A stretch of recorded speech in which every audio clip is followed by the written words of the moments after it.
نو ساته ډیر د بی عزت او اخراغه خطا سو اوریدلی دي تاسو اوریدلی دي دا سوره د شرم خبري رواني دي د ویلوم ندي دا اوریدلوم ندي خصوکو الله دا ورځم من تخوله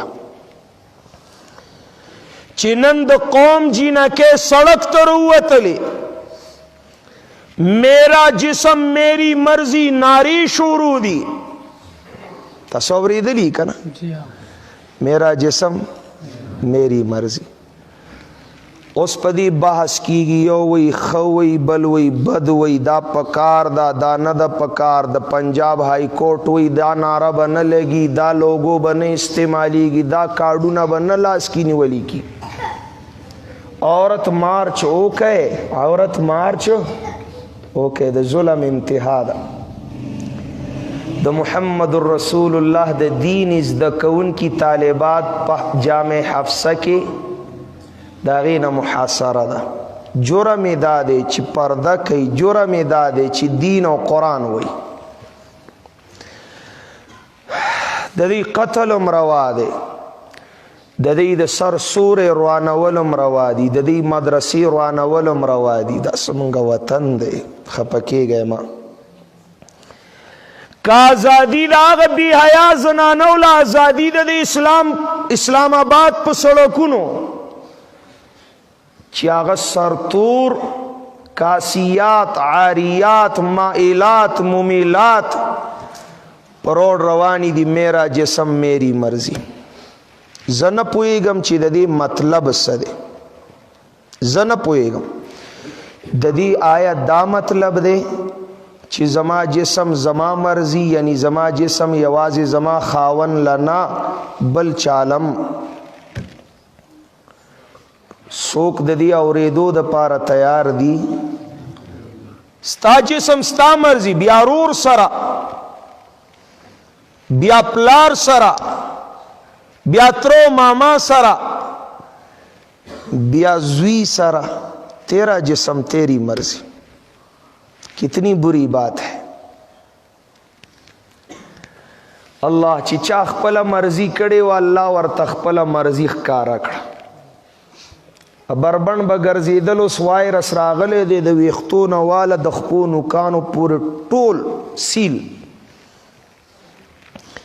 مخ نہ پٹوم اللہ وی زبے دربانی پٹوم سر نہ پٹوم اللہ وی زی دربانی پٹوم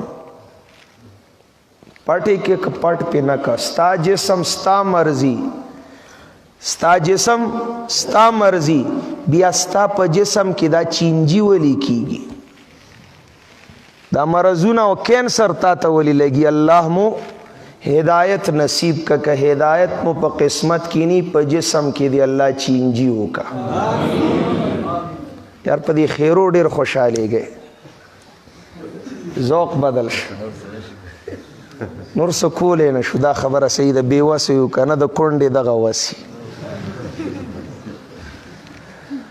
اللہ اللہ دا درد دے بھئی دا درد دے دا درد دے صرف دا دی زنانو خبر نا دا دا طول قوم دا زنانو بیزتی دا پا عالمی میڈیا پاکستان کی دا سی خزی دی چی اغیوی زرازے زمنگا جسم دے و زمن خواخا ستا جسم دے نو ستا مرضی پی چلی گی تا بیماری گی ولی ستا پا بدن کی ستا پا جسم کی چینجی ولی کی گی ستا غسخا دانی دا کینسر ولی راخی جی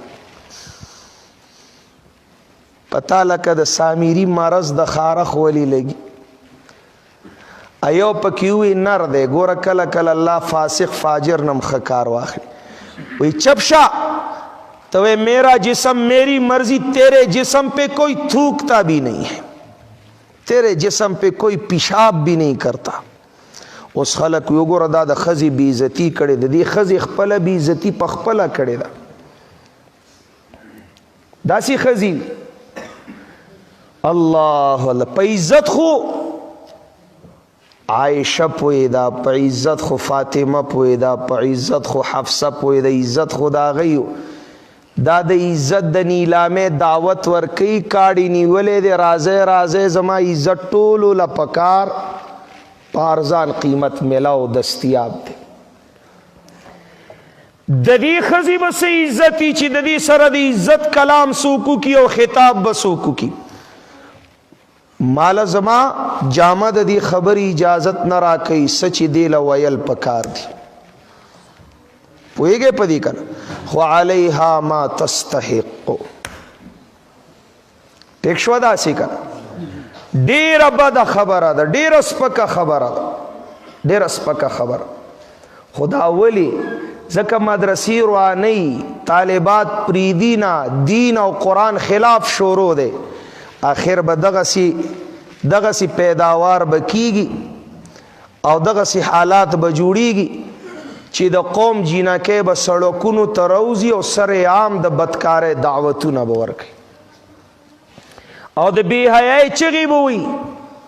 یار دا د اسلام او د قرآن او سنت خبرې ته یو سیټ ته کېده، انسانیت او غیرت مخې ته کېده. دې ته خو دی نه دي تیار. هغه څه چې ته دعوی کوي او نارې لګوي انسانیت هیومن رائټس، دا د انسانیت نه منافي خبره ده. انسانیت هم دې نه تپوس پکار دی چې ستا په جسم ستا مرضي نو دا خوله زما د زما مرضي برداشت که چې ستا څه حق دی چې زه ووایم ته برداشت که. ستا په جسم ستا مرضي نو زما خوله زما مرضي. ولی تنقید کوئ په خلیل الرحمن قمر باندې؟ زه نه پیژنم دا څنګه سړی دی، خو چې لګې درته څه سپکه خبره وکړه نو دنیا دې په سر راوچته کړه چې عورت کی بېزتی ہو گئی. نو دله دا ویل پکار دی چې د دې جسم د دې مرضي ټیکۍ دی چې څه کوي زما خوله زما مرضي، زه چې څه ویم به برداشت کولی شئ؟ ستا خوله نه ده زما ده، بیا زما خوښه ده چې زه تا پسې څه ویم نو ویم به چې ستا مرضي ده. د عدالت څه معنا ده، د قانون څه مطلب دی، د ریاست څه حق دی. زما خوښه ده چې زه څه کوم، د پولیس څه ضرورت دی، د فوج څه حاجت دی. چې مولا صاحب خبر وکړي وي دا توهین عدالت شو، دا دهشتګردي ده. اوس د عدالت نه دا فیصله راغلی ده چې دا ناره به دا ښځې نه لګوي، دا د بې حیایۍ خبره ده. د عدالت خلاف په میډیا آن د ریکارډ موجود دی او اوس هم پې فخر کوي او باسونه کوي. ولی شوکاز نوټس ورته نه میلاویږي؟ ولی چیف جسټس سوموټو ایکشن نه اخلي؟ دا ملعونه دی گرفتار کړی شي. دا داغ دی د دې قوم د پاکو عفیفو حیاناکو زنانو په پاکه لمنه. دا داغ دی، بدنما داغ دی. دا دی ووینځلی شي.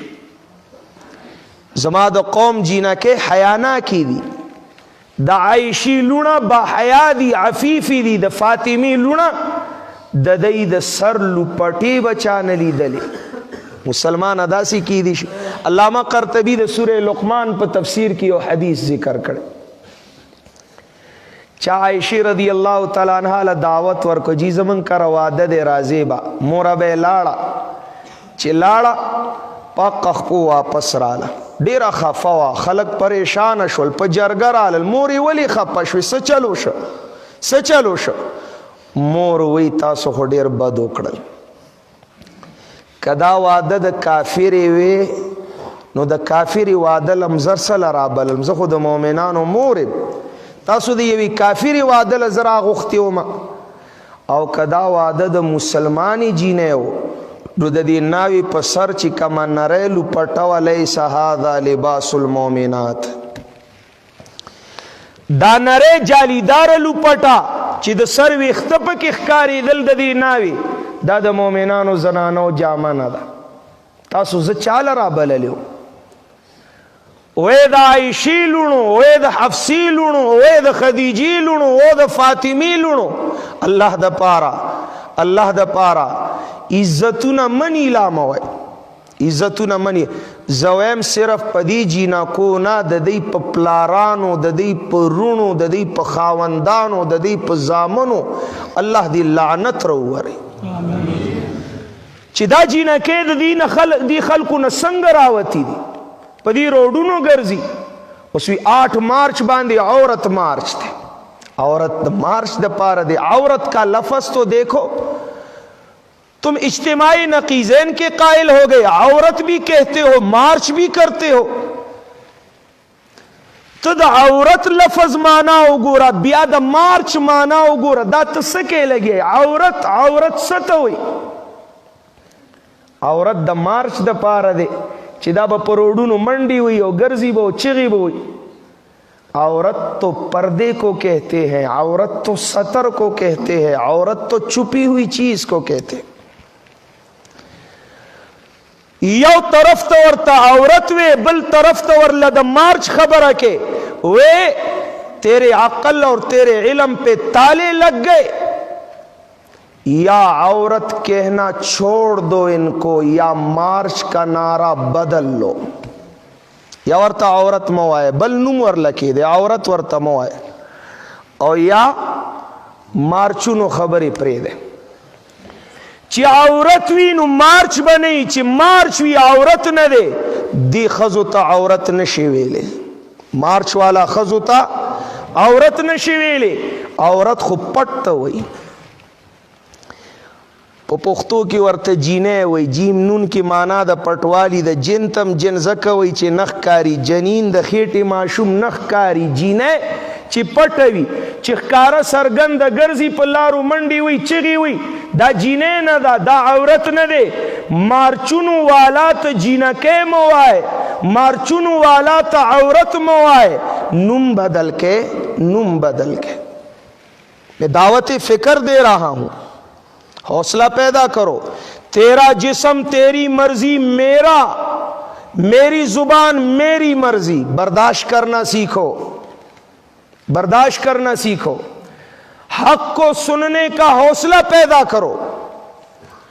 خبئی محافظ دے ایمانم قرآن دے, محافظ دے عزتم چی قرآن نہیں بیا بس عزتی, چی قرآن نہیں بیا بس ایمانی. اللہ مو ایمانو نا عزتو نا سلامت کا, اللہ دی نسلو نا دے بی حیاء نا بچ کے. اللہ مدعو